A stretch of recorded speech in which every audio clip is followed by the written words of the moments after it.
Hello friends, आज की इस वीडियो के अंदर मैं आपको बताने वाला हूँ टॉप 5 स्मार्टफोन अंडर 15,000। 15,000 के अंदर कौन से बेस्ट स्मार्टफोन होंगे टॉप 5, वही मैं आज की इस वीडियो में बताऊंगा। तो बस वीडियो पे एंड तक बने रहना। साथ साथ चैनल पे नया हो तो चैनल को जल्दी से सब्सक्राइब करके बेल आइकन को प्रेस कर देना और वीडियो को जल्दी से एक लाइक कर दूँ। तो चलो बस वीडियो को शुरू करते हैं। हाँ, तो जो सबसे पहला मोबाइल है हमारे लिस्ट में वो है पोको M2 Pro, जो कि एक बहुत ही बढ़िया स्मार्टफोन है पोको की तरफ से, रेडमी पोको की तरफ से। इस स्मार्टफोन में आपको बहुत ही कुछ ज़्यादा देखने को मिलता है। आप बोलोगे कि आपने रेडमी नोट 9 Pro को फर्स्ट में क्यों नहीं रखा। मैंने इसलिए नहीं रखा क्योंकि इस स्मार्टफोन में एक चीज़ की कमी है जो कि इसमें पूरी की गई है।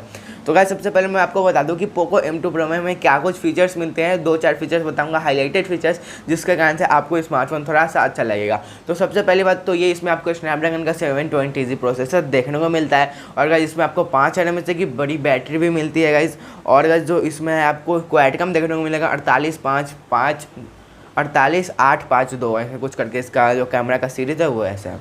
हाँ, तो गाइस, इस स्मार्टफोन में जो मैं वो बोला था एक एडवांटेज है, तो इसमें आपको 33 वाट का फास्ट चार्जिंग देखने को मिलता है और रेडमी नोट 9 Pro में यही अवेलेबल नहीं है। तो गाइस, मैं इसको इसलिए प्रेफर कर रहा हूँ क्योंकि इसमें बैटरी भी बढ़िया देखने को मिलता है और चार्जिंग स्पीड भी बहुत बढ़िया है। तो ये था हमारा पहला स्मार्टफोन जो कि वेरीफाई करता है अंडर 15,000 खरीदने के लिए टॉप 5 में पहला नंबर पे। तो गाइस, अब बात करते हैं कि दूसरा नंबर पे कौन सा स्मार्टफोन है अंडर 15 के। तो गाइस, जो दूसरा नंबर पे स्मार्टफोन है उसका नाम है रेडमी नोट 9 Pro। गाइस, मैंने बोला था कि मैंने उसको फर्स्ट नंबर पे नहीं रखा, इसलिए नहीं रखा क्योंकि उसमें आपको फास्ट चार्जिंग 18 वाट का मिलता है, ना कि 33 वाट का। वहीं पे पोको M2 Pro में आपको 33 वाट का फास्ट चार्जिंग देखने को मिलता है, जो कि काफ़ी कमाल का। और गाइस, जो इसमें प्रोसेसर है वो भी इसमें है स्नैपड्रैगन, क्वालकॉम का स्नैपड्रैगन 720G सेम प्रोसेसर है। और गाइस, इसमें बात करें हम इसके कैमरा का, तो इसमें कैमरा भी सेम 48-8-5-2 कुछ ऐसा करके इसका कैमरा का सीरीज़ है। और इसमें आपको 16 मेगापिक्सल का मिलता है फ्रंट कैमरा, और M2 Pro में भी 16 मेगापिक्सल का फ्रंट कैमरा देखने को मिलता है। और गाइस, यही कुछ इसमें बस फीचर्स है, मतलब कि दोनों स्मार्टफोन सेम है, लेकिन बस बैटरी का जो चार्जिंग स्पीड है वो पोको M2 Pro में ज़्यादा था, इसलिए मैंने उसको प्रेफर किया फर्स्ट में। और सेकेंड में मैं रेडमी नोट 9 Pro को कर रहा हूँ। अगर आपको सिक्योरिटी चाहिए तो आप 9 Pro के साथ जा सकते हो, अगर आपको अच्छा फीचर चार्जिंग चाहिए तो M2 Pro के साथ जा सकते हो, क्योंकि दोनों स्मार्टफोन में ज़्यादा कुछ चेंज नहीं, बस चार्जिंग स्पीड का चेंज है।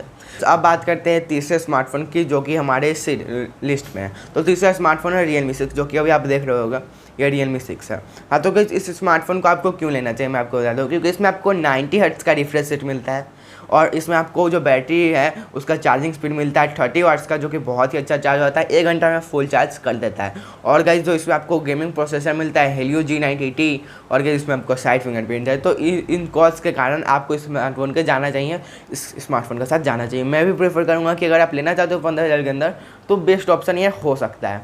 तो गाइज़, ये आपके ऊपर डिपेंड करता है कि आपको रेडमी अच्छा लगता है या फिर रियलमी का स्मार्टफोन भी बहुत बढ़िया होता है। रियलमी एक ही जैसा है कंपेयर करें तो।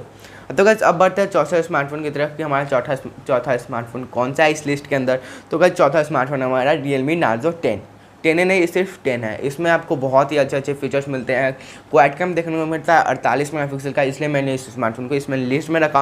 और गाइज, इसमें आपको 5 mAh की बड़ी बैटरी मिलती है, 18 वाट का क्विक चार्जिंग मिलता है गाइज। और गाइज, इसमें आपको जो प्रोसेसर मिलता है वो मिलता है Helio G80 का प्रोसेसर। अच्छा प्रोसेसर है, गेमिंग से थोड़ा सा नीचे कर सकते हो, नॉर्मल एवरेज परफॉर्मेंस दे देगा। तो मैंने इसको इसलिए लिस्ट में ऐड किया क्योंकि इसमें आपको क्वाडकॉम मिलता है, फ्रंट में भी अच्छा कैमरा देखने को मिलता है, प्लस इसमें फिंगरप्रिंट सेंसर भी है और बहुत ही अच्छा परफॉर्म करता है, इसलिए मैंने इसको चौथे नंबर पर रखा। तो बस अब बात करते हैं 5वें नंबर पर कौन सा स्मार्टफोन है। तो इसका स्मार्टफोन आप लोगों ने सुना होगा रेडमी 8 Pro, नहीं 8 को मैं रख रहा हूँ क्योंकि 8 Pro का प्राइस अभी हाई हो चुका है। वो भी 15,000 के अंदर था, लेकिन अब उसका प्राइस बढ़ गया। हाँ, तो गाइस, इसमें आपको क्या मिलता है, तो इसमें आपको 48 मेगापिक्सल का क्वाडकॉम मिलता है, फुल HD प्लस का रेजोल्यूशन मिलता है और 16 मेगापिक्सल का फ्रंट कैमरा मिलता है। और प्रोसेसर गाइस, इसमें क्वाड का मिलता है। प्रोसेसर मुझे उसमें पता नहीं चला, लिखा हुआ कहीं पे नहीं है, तो इसलिए मैं अभी आपको नहीं बता सकता। आपको पता है तो नीचे कमेंट कर सकते हो। तो गाइस, यही कुछ लिस्ट था हमारे स्मार्टफोन का, टॉप 5 स्मार्टफोन अंडर 15 का। आप बताना कि आपको वीडियो कैसे लगा। वीडियो पसंद आया तो वीडियो को लाइक कर दो, चैनल पर ना दो, चैनल को सब्सक्राइब करो।